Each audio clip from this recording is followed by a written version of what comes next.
چاوی زمونږ امام قضا عمرې کړي د پروستی رمضان کې دا د شیخانو چې بې ثبوته خبرې دي نه رسول الله مبارک ویلي دي نه صحابو کرامو کړي دي پروستی روجه باندې قضا عمرې کول دا شیخانو د ځان نه پیدا کړي خبرې دي نو دا بدعت دی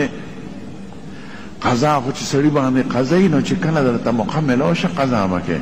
هغې دپاره د رمضان وروستی جمعه مقرر کول دا نشته او نه د هر کتاب خبره څه دلیل دی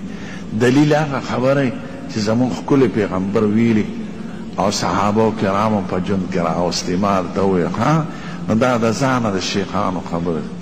بل د دې بېلمازو دپاره دې لاره جوړه کړه بیا به مونځ نه کوي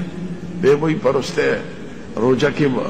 جمعه کې به 5 واره مونځ وکړو نو د ټول کال مونځونه به دغه شي نو دا خو د بېلمازو دپاره لا لکه زمونږ وطن کې د خانانو اسقاط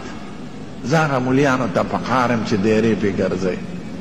دی د روجې شو دی د مونځ شو هلکه دې خان ځناور ته ووایه په ژوند زکات ورکوه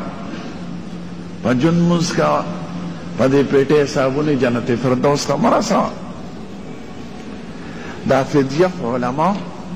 د ضرورت وخت کې لیکلې ده د ټګۍ او د حیلې دپاره یې نه ده لیکلې او فقهاو کرامو چې څه کړي هغه د امت د خیر دپاره داسې نه چې د هغې نه یو رواج جوړ کړي بس دی که مونځونه یې نه کړي دا پیټۍ په هغې کې شوه او که روجې نه نیولې دا پیټۍ په هغې کې شوه پلار بیا په دې پیټو خلاص شي نو دا دروغ خبرې مه کوئ نو قضا عمرې خو ټول کال مونځونه مه کوه زه په وروستی روجه به ده وکړو نو دا